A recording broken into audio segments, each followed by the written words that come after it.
Hello po. Kumusta po kayo lahat? Shout out sa aming mga viewers. Ngayon po, nandito ako ulit sa aming siling Taiwan naman. At mag-harvest kami dito ngayon. Ang variety dito mga boss, ito yung Red Hot F1 naman na siling Taiwan.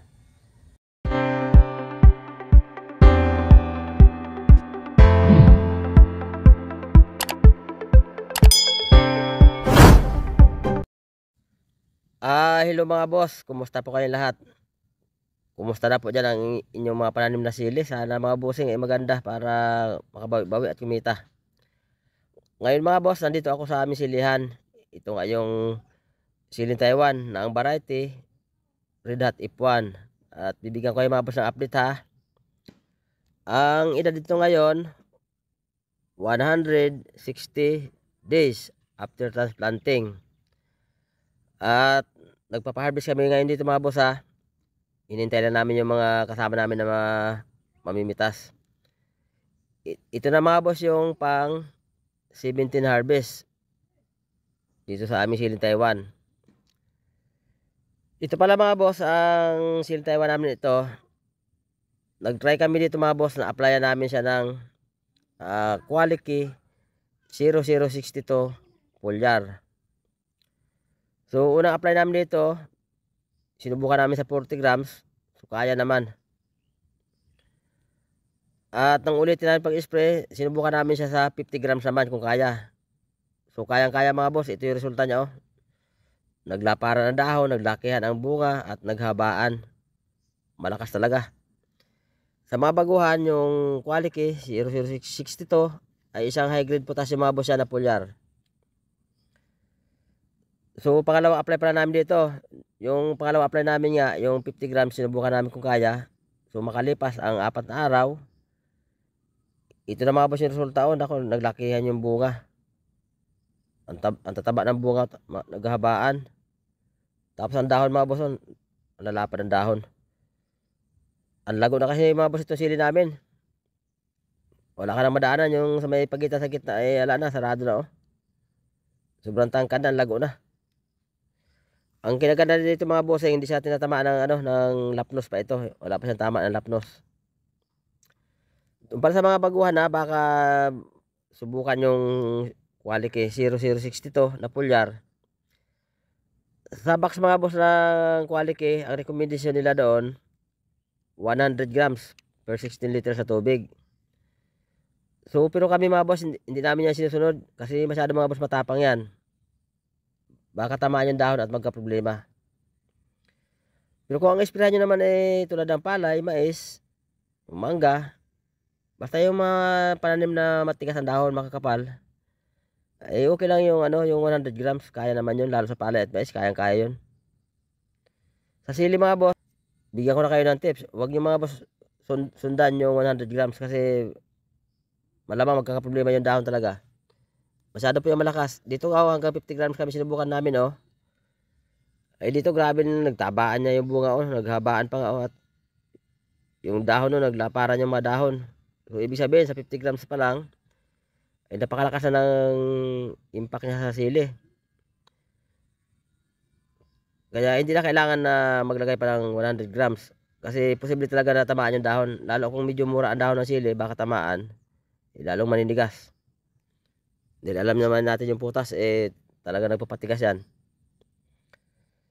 So huwag masyado mga boss magkarga ng sobrang tapang ng foliar kung sakali masubukan nyo. Napakataas mga boss ng potassium, pero mo 62%. Samantala yung mga pataba na binibili natin na didilig 60% lang yon. 0060. Ito naman 0062. So medyo bago-bago lang kasi ito mga boss ang quality, kaya pilit namin susubukan. Noong mga nakaraang buwan, na-try na namin sa palay ito. Tataba, yung buti lang palay. Ngayon sa mga gulay naman namin susubukan, okay naman siya. Basta wag lang tuluhan mga boss ang yung timpla. Sakto lang, 40 to 50 grams, okay na. Lalo sa sili nga. Para hindi tama yung dahon. Ang ginagamit namin dito ngayon mga boss na abono, Yara Winner na, at saka Netrabor. So nagpalit kami ng abono. Dati kasi ang ginagamit namin dito, Unix 16. So nagpalit kami kasi nga iniwasan namin yung magdilawan yung dahon. Kasi magkakaroon na naman siya ng nutrient deficiency. So maglalagas na naman. Ganyan kasi ang Taiwan pagka yung habang tumatanda siya at maraming bunga, kadalasan natamaan siya ng nutrient deficiency. So ang Yara Winner, isa sa mga abono, isa sa mga brand ng pataba na halos kumpleto sa nutrient. Kasi may magnesium pa yan, may manganese. At kung ano-ano pa, marami yan mga boss. Ang nutrient na nasa Yara Winner. Kaya ito, 160 days na siya. So hindi siya nakaranas ng paninilaw ng dahon at pagkalagas. Dati kasi ginagamit namin tuloy-tuloy lang, puro triple 14 tsaka triple 16 kung minsan. So sa bandang huli mga boss nagkakaroon siya ng problema dumidilaw yung dahon kung minsan kahit na hindi naman nag-uulan, dumidilaw ang dahon at nalalagas. So dito ngayon hindi siya nagpakita ng sintomas na maglalagas ang dahon. Meron man dyan pa isang dilaw na dahon ako nakita. Normal na sili mga boss yan pag may mga dahon magulang. Dumidilaw talaga at nalalagas. Huwag lang yung maraming magdilawan lahat at malagas at nako, ano na yan. Problema na malaki. So ito mga boss ang update ng aming siling Red Hot F1. Ang lago nito mga bossing Grabe tangkad na. Halos pantay na sa akin to. Ito kasama ko ang tropa natin na namitas hanggang dibdib na kalaking tao niyan. Ang ganda mga boss laga na resulta ng quality Ang tataba ng bunga, naghabaan pa Tsaka yung dahon, ang ganda ng dahon. At higit sa lahat nga, wala siyang tama ng lapnos. Malinis. So, ang ginagamit dito mga boss namin ng mga fungicide ngayon, Luna sensation. Tsaka alternate din kami ng ibang yung ibang fungicide tulad nga ng Armore. O kaya minsan, Score. Kasi hindi naman pwede yung puro lang Luna. Tamis na gamitin mo, hindi naman po pwede. May immune. Dati ang ginagamit natin dito noon gumamit kami dito Daconel. Meron Amistar din nung una. Basta kami mga boss pag nag-spray sili, palit-palit ng papalit-palit kami ng fungicide. Hindi kami nanatili sa isang fungicide lang. Pabago-bago bawat spray namin. Ngayon naman, Luna naman ang ginagamit namin dito. At yun, minsan nag-alternate ng Armore o kaya kung minsan Score. Para yung lapnos nga maiwasan, hindi siya basta-basta tumama. At syempre, kargado mga boss sa calcium sa Nitrabor. Kasi itong sili Taiwan talaga, pagka ganito edad, 5 months, at medyo mahina ang karga mo ng calcium, sigurado mga boss, lalamunin ng lapnos yan. Hindi mo yan mapigil. Kahit na lahat ng fungicide i-spray mo dyan, pag tinamaan, hindi mo na mapigil yan. Tuloy-tuloy na yan. So, ganyan mga boss ang diskarte namin mag-alaga sili. Yun naman binabagi ko naman sa inyo, lalo sa mga baguhan na sili farmers na katulad namin, na mga nanonood ng mga video namin. Para naman magkaroon kayo mga boss ng idea. At para maiwasan yung yung mga problema nga ng sili tulad yan ng lapnos. Na naku, pag tumama halos, hindi mo talaga yan siya mapigil. Talagang lalamunin lahat ng bunga, walang maibibenta. Di lugi, di ba? Kaya kailangan hanggat wala pang tama, alagaan lang mabuti mga boss. Dito mga boss, malakas ang resyo ng pataba namin dito ngayon. Kasi ang resyo namin dito, umabot na ng isang lata ng sardinas na granule. At isang lata ng sardinas na Nitrabor na granule din. Pinaghahalo namin yan mga boss at tinutunaw sa 16 liters sa tubig. At nidilig namin isang lata ng sardinas kada puno ng sili. So malakas mga boss ang resyo dito namin ngayon. Hindi na kami nagbabad ng winner kasi yung winner madali naman tunawin yan. Huwag lang yan madikit sa tubig may lang konti. Lusaw na kagad.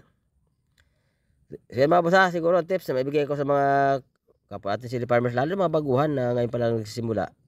Minsan talaga nangapa sila, hindi alam kung ano yung mga gagamitin ng mga lason, insecticide, fungicide, tsaka mga abono. So lalo ngayon abono, napakaraming klaseng pataba.